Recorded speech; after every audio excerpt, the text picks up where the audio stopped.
The following production is brought to you by the Talkin Buds Leafs Show.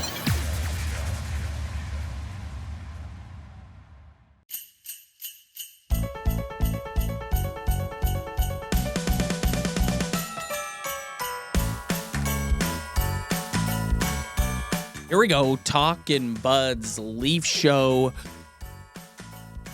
I said 6 days ago, put the tissues away, put the soap boxes away, no more tears, we're done crying.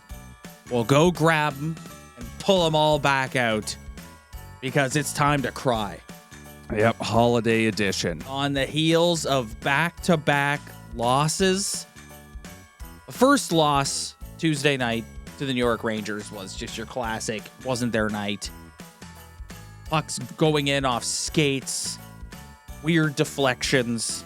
You kind of just say, that happens. The Rangers are a good team. Then they wheel into Buffalo on Thursday night, and we as a fan base sat back and watched Ilya Samsonov destroy the will of his own team, because quite frankly, that's what happened. He was horrendous, and the rest of the team packed it in. Yeah. I mean, he played the same way as how I feel at this moment. Hungover. No, he was terrible. Yeah. And I stuck up, been sticking up for him all year. Trying to give him the benefit of the doubt, but he's in Jack Campbell territory right now. He's worse than that, man. He's in like I don't know if that. Jack Campbell isn't Jack Campbell benched in the AHL right now? Yeah, okay, because he's backing up in the. Well, like he's at that point now where he cannot.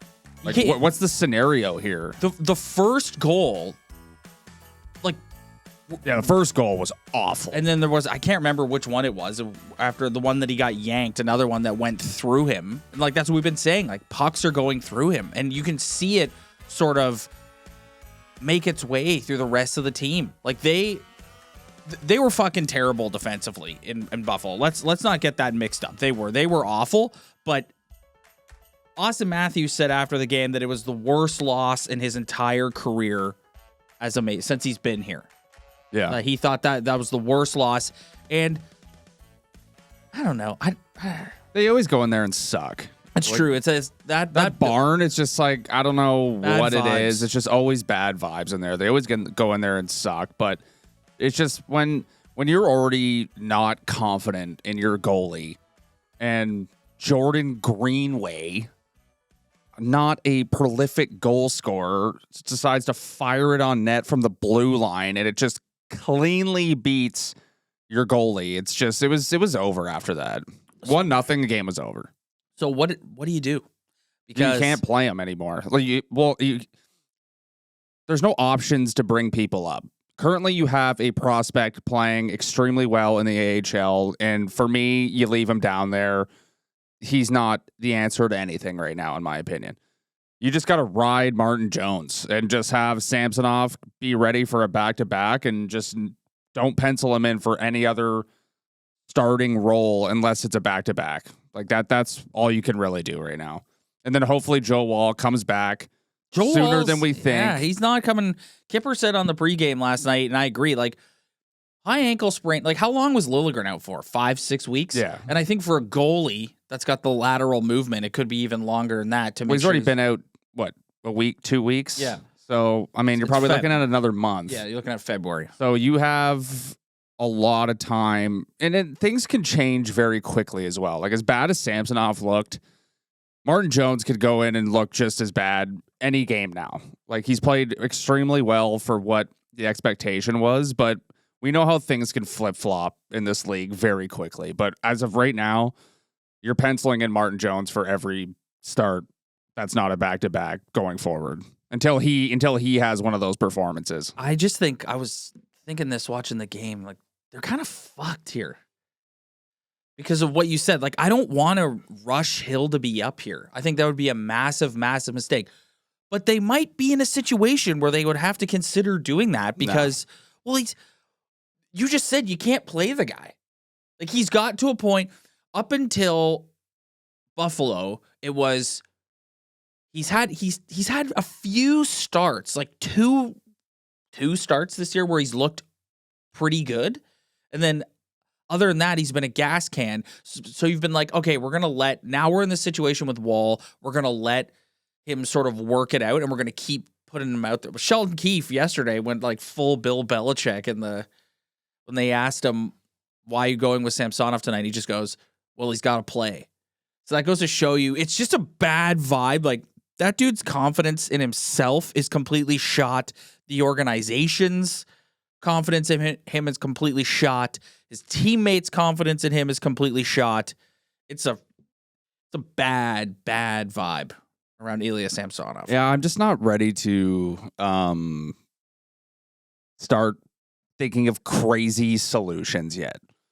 Like, your only move is to start Martin Jones in the next game on Saturday. So it's like that is the only move you have. And then you just hopefully ride him and have him play as well as he's been playing. Like, even if he's playing like just a little bit below of how amazing he's been, like, that's good enough. Anything better than what Samsonov's giving you. But also, like, Samsonov he can be in the net in a back-to-back, have a half decent game, and then all of a sudden it's just like the narrative's flipped a bit. So like I wouldn't start thinking of crazy things right now, like calling up a guy who's 22 years old in the AHL who we have high hopes. We get excited when we hear about how well he's doing because of the prospect of that in years to come. But I just think right now you got to put his ass on the bench, and hopefully when he does get back in there, because he's going to have to, because there's no other solution. I worry that he's at a point where he needs to like take some time away. Like,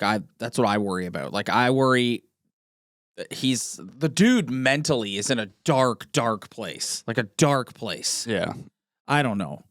It's pretty, and they hung him out to dry a little bit last night. Like there's a few goals that he was. There's just too many. It's just been. Like, you can't let that goal in to start that game. No. Especially when... Because I actually thought they were pretty good in the first period. Like, they were kind of skating with them, and I was sitting there going, okay, this is going to be a 6-5 back and forth, nobody can stop a puck game, and then it went off the rails. Yeah.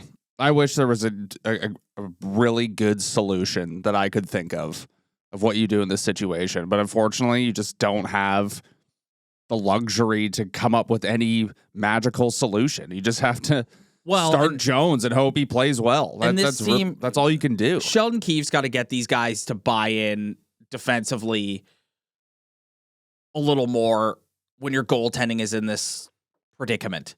Like, you can't they turn the puck over like crazy in their own end.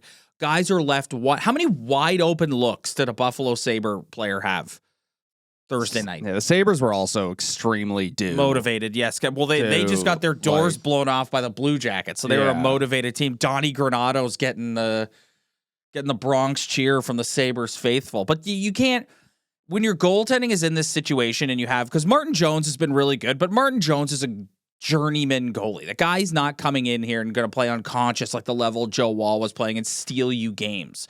So you just, like, you got to buy in a little better and be more committed. And I thought that they were like when Matthews says all around terrible effort from everybody, that's what he's talking about. Like, everybody just, like, come on. Yeah, I mean, 9 goals that's fucking terrible. Yeah. 9 goals is a lot. Yes. But I mean, yeah, it's just Buffalo was due. The Leafs were kind of due. Samsonov's awful. When the Leafs get exposed, we know what happens. When they're not playing their best defensive game, we know how ugly we can get, and it was a fucking disaster. Yeah, but you just gotta move on. How about we do this? How about we go kick the shit out of Columbus? Yes. How about we go do that? Well, that was kind of going into the game. That was, a lot of people were talking about that online about, this is a bad hockey team, and the Leafs have a history of playing down to their competition. Yeah. And discussing, like, why that is. And I think that's the personality. A team, I talked about this a couple weeks ago. A team inherits the identity of its best players. Like, I was actually pretty happy to see those post-game comments from Matthews because I kind of was like, yeah, good. Like, be embarrassed. Like that was fucking terrible. That is unacceptable. I don't care how bad your goalie is. Like you just said, 9 goals is a lot. Yeah, 9 goals is a lot. Be pissed off and come back. And, like, this has to stop. And part of it is coaching and getting these guys ready to play. But at the end of the day, it's like, I do think this team inherits the personality of its best players, and I do think these guys, to a degree, are a bit, it's Buffalo. And, like, they get psyched up for games against the Bruins, against the Lightning, against the Panthers, against the Rangers, against the Avalanche, like, these top-tier teams in the National Hockey League. But it's just... See, I think other teams get up to play them. Yes. Like, when I'm everybody hates the Leafs. When I'm watching the Buffalo Sabres, I'm saying to myself, how is this team this bad in the standings? Like, actually, they have a lot of tools. They have some stud defensemen. They have some good forwards. Obviously, they're not as dynamic as what the Leafs can throw out in the regular season, but I'm watching them. I'm like, how does this team suck that bad? And it's just, I think every time the Leafs roll into that barn and half the barn is filled with Leaf jerseys, those guys get pissed off and they play their asses off. And then your goalie doesn't make a save, and then it just spirals from there. Yeah, I think we compare the Leafs to the Dallas Cowboys a lot. And I think that's another thing. Yeah, I think like even in Ottawa, get up to play them, you go in Ottawa. Well, they always. I said this before. They always like. I don't care how bad the Senators and the Sabres are. Yeah, they always play them tough. Always play the Leafs tough. Yeah, always. Yeah, but I don't know. It's a really weird thing to see this group consistently play down to its competition. I would like to know. Like, I feel like every team kind of does that though. Like, it's just like I know we're like. You think this is one of those things that like we're like we're in the market where I'm sure the Florida Panthers, who me and you both just think are a devastating hockey team when they're on their game. I'm sure they've gone into barns this year and lost to teams that were worse than they are. Yeah. I think every team does that to a certain degree. I think the NHL, I mean, obviously over the season, good teams end up being in the playoffs. But I think on any given night, if you don't show up, you can get beat by anybody. That's an interesting point. I think you're probably right on that. That's I think that's a market-focused kind of take. I'm sure every team plays down to their competition in some sort of way. Yeah, that's super interesting. I would way rather you just gave me a pause because you're right. You're so right. We just sit and this team and these guys, they always play down to their competition. And when are they going to get this sorted out? And you want to prove that you're a different team this year and you want to whatever. And it's like, you're right. Every team probably does this. You just stopped me dead in my tracks with that take. You can't like beat sometimes you're going to go play San Jose and you're going to suck. Like it's hard to, and at the end of the day, they're like a 100-point hockey team, more than 100-point hockey team. So, the end of the day, they do kind of win more than they lose. Yes. And we talk about this team's ability to pick up points in the regular season. Just when like you're good at like the game against the Rangers, like they were just due for that loss. They didn't play bad, whatever, just a couple lucky bounces. You're going to lose to hockey teams during an 82-game regular season. But it is the games where you're playing the Blue Jackets, even though they came back and almost won that game. But you're playing the Sabres and you look fucking terrible like that. Those are the games that kind of hurt, but I don't know, like you're just gonna lose to shitty teams sometimes. Like they're playing Columbus two out of the next three. My like God. You and I were lamenting the Nashville Predators on a Saturday night. Yeah, Columbus Blue Jackets in Columbus on Hockey Night in Canada. Yeah. Oh my God, I saw that and was like, really? So let's see what happens in those games, man. Well, hopefully, honestly, getting your doors blown off by the Buffalo Sabres might not be the worst thing heading into Columbus on a Saturday 2 days before Christmas. Yeah. Like, let's go on the Christmas break here. And then they got Ottawa the following Wednesday, who we just said, always plays them tough. Yeah. Yeah, their schedule's kind of, after that, they kind of just run the gamut of random teams for bunch of random Western Conference teams in all of January. Let's talk about Auston Matthews. 26 goals. Yeah, I wanted to talk about Auston Matthews. And the reason why I wanted to talk about him was 2-3 weeks ago, I sat here and said, I want more from this guy. I want more from him. And he is such a mind fuck for me because sometimes I watch him and I want more. And I don't know if that's a fair take or not, but that's just how I feel. Well, you want him to be someone who dominates, doesn't blend into games. I think sometimes he gets the McDavid comparison, rightly or wrongly. Yeah. And I do think to a degree it is wrong sometimes because I think Matthews is more of an OV than he is a Sid. Yeah, I think you hit the nail on the head a couple weeks ago when we did talk about that we got to stop looking at him in that light because the guy's 26 goals. He's on pace for 70 goals. He's on a better pace to break Gretzky's goal record than Ovi was in the amount of games they've played. I think he's played around 300-something games. Yep. You know, you want more from the guy, but at the end of the day, he's arguably the most prolific goal scorer to ever play the game. You know, at this point in his generation. Sometimes for sure. I just feel like a fucking idiot saying that. Well, no, I think, but the diehards know what I'm talking about. Yes. But I'm not. It's just sometimes I feel like I need to chill a little bit because what more can you really ask from a guy than being on Wayne Gretzky's fucking goal pace? You know what I mean? Well, I think, like I said, I think we need to shift our mentality when it comes to him. And he's not somebody, even the way he plays, right? He gets the McDavid comparison because they're drafted close to each other, not in the same draft, but they're the same era. The same age. It's just one guy was born earlier in the year. Yes. But they get the same, they get lumped together, especially because they both play on Canadian teams, whatever. But they're not anywhere close to the same player. Auston Matthews is not going to take the puck from one end of the ice and deke through the team and bury one like that. He's not going to do that. He doesn't play with the Auston Matthews is a shooter. And when it's going for him. The goal he scored, the first goal against Buffalo, he just turned around and threw that thing at the net and it had eyes. Yeah. No one even touched it. No. Yeah. The dude is one with the force right now. He is feeling it and he is seeing it. And yeah, I think we need to look at him and you can argue about the money because I think when you start trying to say, well, let's not necessarily compare him to McDavid, people go, well, he gets paid more than McDavid. And it's yeah, but that's the economics of the league. That's just the reality.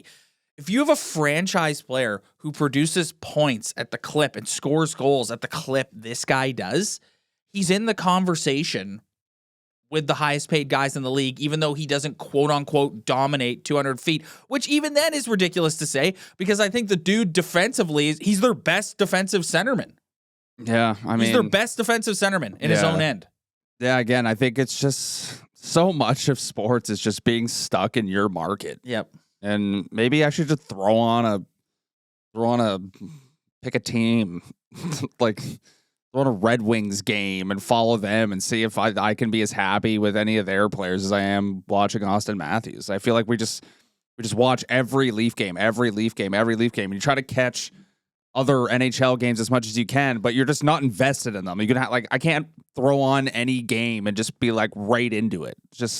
I'm a Leaf diehard. So sometimes I think that I can be a little unfair towards them, but I feel like the diehards know what I mean though. It's you haven't seen that playoff performance. You haven't seen that. I thought he was pretty good against but not Tampa. Signature game. Yeah, I was sitting with a bunch of buddies last night. We were talking about all the excuses for why they've lost in the playoffs over the past couple of years. Phil Deneau shut him down. Yes. It's just he hasn't. When has Auston Matthews put the team on his back? Put a game on his back, and we won this series. We won this game because Auston Matthews was so fucking good that we could not be denied. Yes, that's all I'm missing, which may not be fair, but that's what I mean when I want more at the end of the day. And he's still he's 26.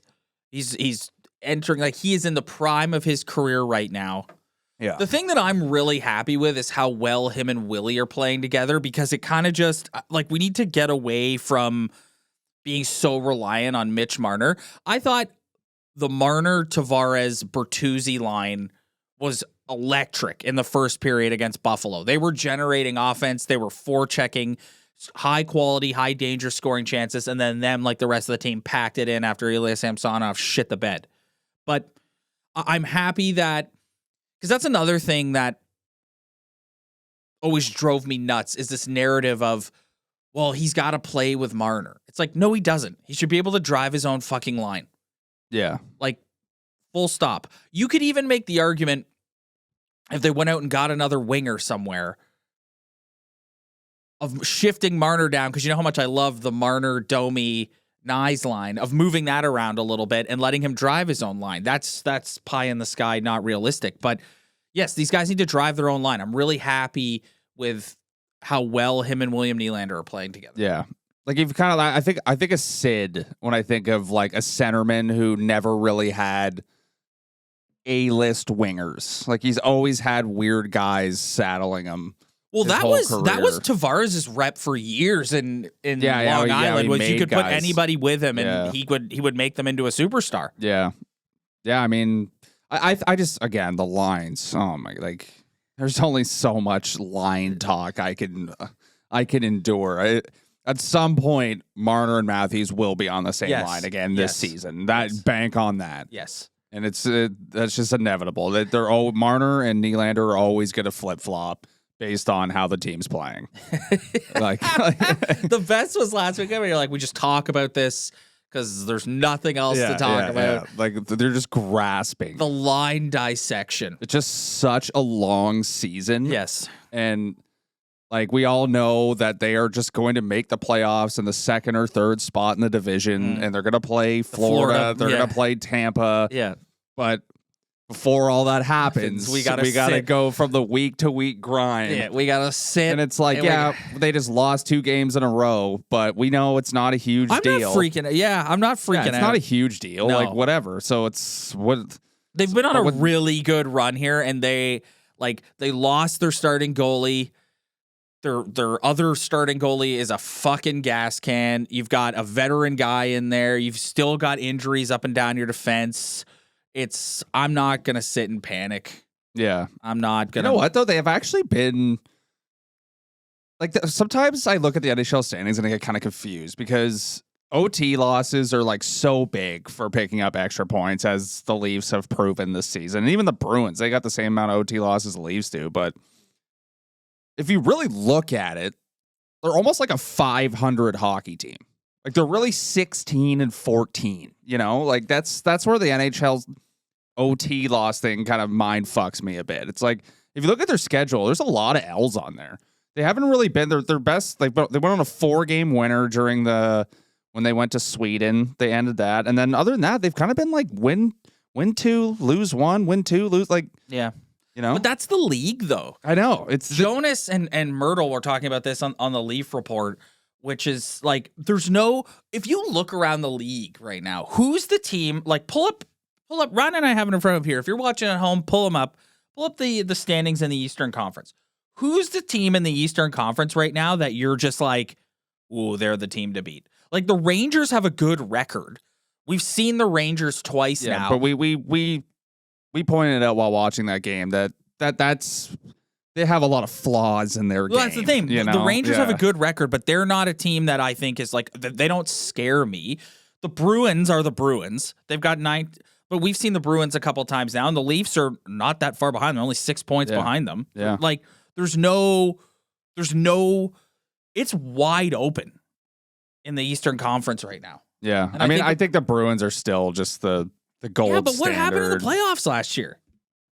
What Yeah, happened? but that was in the playoffs last we've year? seen that narrative before, though. We've seen the President's Trophy winners go into the playoffs and get bounced.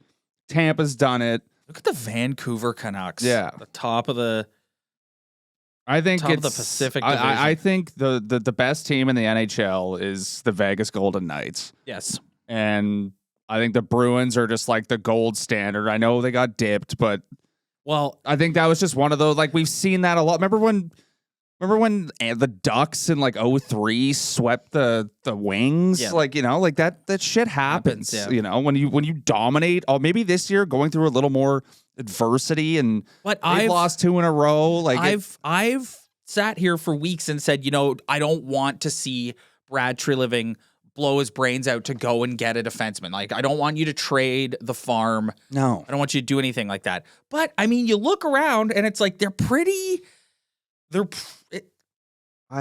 a shot. If you get in more than ever this year, if you get in, it's a roll of the dice. But the Florida Panthers like barely snuck in last year. Yes. They snuck in because the Penguins shit the bed. Yeah. Well, and then look what happened. They just flipped on a dime and they became a borderline juggernaut. Yeah, and this is where you're going to get into the playoffs, and then the way you play the game changes. Yeah. And that's why a team like Florida, even though they're tied with the Leafs and are 6 points behind the Bruins, that's why I love their chances getting into the playoffs because of the way they play. Like, they will be a tough out again for anyone. Dude, they kicked the shit out of the Leafs, man. That was tough to watch. Yeah. I was spazzing. It's just you were spazzing. I don't want to see them trade anything for anybody, man. I just don't think there's not a guy out there who's going to come in here and make a difference. I know it's especially exciting. when I think they need 2 guys. Yeah, I know it's exciting, and like you could always make the argument that like this is our window, we have to go for it. But we know it doesn't work. It doesn't work. Kyle Dubas kind of conditioned this fan base. And this isn't a knock on Kyle Dubas because I looked forward to it every year too. But Kyle Dubas kind of conditioned this fan base that they're going to make, like, I hear people all the time going, well, post deadline, this team won't look the same. It's like, how different are they really going to look? Yeah. Last year was pretty. Like, last year was like, replaced half the fucking redid roster. the roster. Yeah. But that's not happening this year. No. It's like, okay, so they go and get Chris Tanev. How different is that really going to make them? Yes, it will improve their defense. You're subbing out a non-NHL defenseman in a Connor Timmins, say, and subbing in an NHL defenseman in Chris Tanev. Sure, makes the defense better. But it always bugs me when I hear people say it all the time. Like, turn on any sports talk radio show in this city, whether it's the host, the guest, always. It's, post-deadline. You got to believe that this team will look different post-deadline. Yeah. It's like, not really. The deadline's so far away, dude. Yes, not really. People just talk about trades and what teams are going to get. There's never any trades this time. You know what? If I can get on my soapbox here for a minute, okay? Yeah. You're like, oh God. No. Where's he going with this? We saw more coaches fired in the last few weeks, okay? You and I have sat here, and when we make the case for removing Sheldon Keefe, we say, what else can you do? This league sucks. The salary cap, it's fucking terrible. Like, you can't make a trade. You can't, like, it's brutal. So that's why coaches, like, I saw David Amber said it before the game, like, something crazy in the last, 2-3 years, 29 coaching changes have been made because it's all teams can do. Yeah. And you're like, the deadline's so far away. And we know sitting here, that's the only chance that they're going to make a trade this. Like, there's no trade coming next week or next month. Like, it's going to happen closer to the deadline because everyone needs to make the money work, buyers, sellers, what have you. And it just damages the fucking product. And you just said a few minutes ago, like, when you were talking about us looking at the Leafs through a microscope and how we don't pay attention to other teams. It's like, we don't pay attention to other teams because this is the NHL is a fucking terrible product. Yeah. So we have a passion as Toronto Maple Leaf fans, and that's why we follow the team and watch every game because we love this team. But this league is awful. It's awful. Yeah. It's a terrible, terrible product. Like, the salary cap. Well, I was listening to Luke Fox talk about this, and I totally agree. It's if you're thinking ahead about the Samsonov-Jones decision when Wall comes back, whoever you put on waivers, you would think would get picked up. But like the Hurricanes put Antti Ranta on waivers, and no one picked him up because everyone's capped out. Yes. So it's like you waive Samsonov. That's The team wants to pick up $3 million. Like, no one can do that. No. Like, it's everybody's just capped out. Everybody's strapped. Everybody has a bad contract. A lot of these other teams too don't have they put Elliot Friedman called it the poison pill. They put the poison pill in Marty Jones thing with the $100,000 bonus. So, and I know that doesn't count against the cap. Maybe it does. I don't know. But other teams don't. Even that's $100,000. And a lot of these other teams are like, yeah, no, not like people, not paying for that. Everybody's capped out, man. It's a fucking terrible product. And it's like, oh, wow, cool. There's parity. That's great. Parity in the NHL is boring. Yes. But like, to me, I'm actually really enjoying the parity in the NFL this year because I care about way more games in week 17 than I ever have before because you have all those. The mushy middle in the NFL is more exciting. The NFL. Who came up with mushy middle, by the way? Why did I just say that? The NFL. I don't like when people compare to the NFL because the NFL is just such its own unique thing. It's only 17 games. It's one game a week, whatever. These teams play all the time. It would be so much more interesting if deals were actually happening. Yeah. It would just be or like the Leafs could do what the Dodgers just did with Ohtani and defer some guy's contract 10 years. Like so really, it's just big market problems. And then the problem people is in Carolina don't give a shit about the salary cap. That's what these. We're off on this league rant right now, but then people will go, the poor teams like the Senators and the Sabres and some of these other, the Blue Jackets, like some of these other teams being like, we do it to make it spread the wealth out, right? That's why the salary cap exists. That's why these teams share revenue. But it's like this league's already watered down anyway. Like there's too many fucking teams. That's why when I hear them talking about we're going to expansion. Like, my God, this product is already brutal. And you're going to make it worse?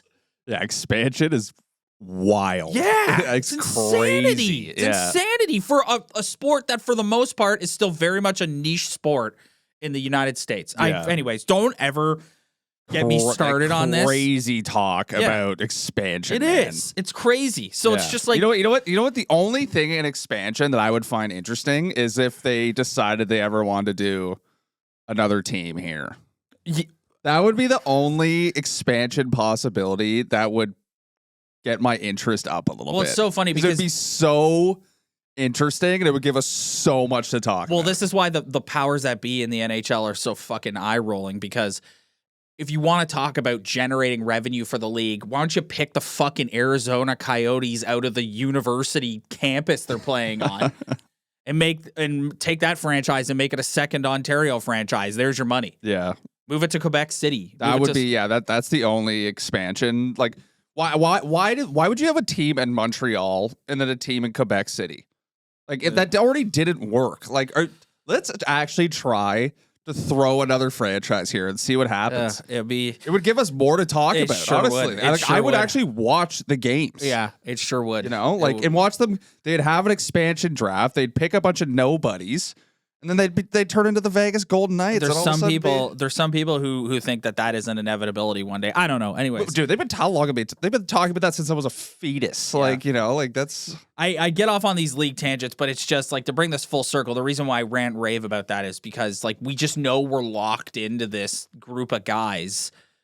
Yeah. Essentially for the rest of what Kyle Dubas did last year. Say what you want about him and say what you want about giving up assets. For him to do what he did at the deadline last year, which is remake the team basically on the fly in this modern game and modern cap world, is extremely impressive and not something you see all the time. Yeah. And it's not something we're going to see this year. Best case this year, they go and pick up a Chris Tanev, which perfect, yes. But at the end of the day, the team that we're watching night in and night out, in my opinion, will essentially be the same team minus one or two pieces that plays game one against the Florida Panthers. Yeah. No, he did do a good job of doing that. And that was very exciting. And honestly, every move he made over the past several deadlines, I was excited about. Yes. Go back in the archives, but they all proved to mean nothing in the end. And so you gave up a lot of picks. And at the time, it's whatever, they're just picks, but you've kind of run out of those picks to give up, man. Eventually it's this This is always exciting. It always seems like a good idea. And like it probably is a good idea, but it never works. So it's like if I'm Brad, I'm looking at the past being like, well, it never worked for Kyle, and this is the same group of dudes. So why am I giving up more picks? Just we'll end on this, especially like I've said a couple of times. You've got the Nylander situation, you've got the Marner situation, you've got the cap going up, you've got Tavares' contract coming off your books in a year and a half. There's just a lot on the horizon that is going to give you a chance to organically remake your team with available money you have to spend. So let's not mortgage the future and trade away one of our prospects, one of our Mintons or Cowens, or someone who this organization, a Hildeby, someone who this organization covets to get fucking Chris Tanev. Yeah, like we're getting. I want an elite defenseman, and if I'm not getting that, I like I don't know. Yeah. All right, buddy. Well, this will be our last episode before Christmas because Christmas is in 3 days. What did you ask? What did you ask Santa for? More Talkin Buds content. More Talkin Buds content. Leafs get a few days off after Saturday. They don't play again until Wednesday. Yeah. Blue Jackets, Senators, Blue Jackets. Yeah. Both games in Columbus. Yeah. Well, I'm. Could you imagine how much more interesting would this little stretch of Blue Jackets be if Babs didn't get himself fired? Yeah. Well, I'm penciling in December 30th for Ilya Samsonov's next start. So yeah, let's see what happens. Well, I mean, or maybe you put him in the Friday night against. But I don't know. I'm with him. It doesn't matter. Opponent. It doesn't matter anymore. No. It really doesn't matter. No. All right, we're gonna get out of here. Thanks everyone for checking us out. If you like what you see, hit that like and subscribe button below. Spread the word. Tell your friends. Every little bit helps. All the comments, we love each and every one of them. Have a great holidays. We'll see you guys next week.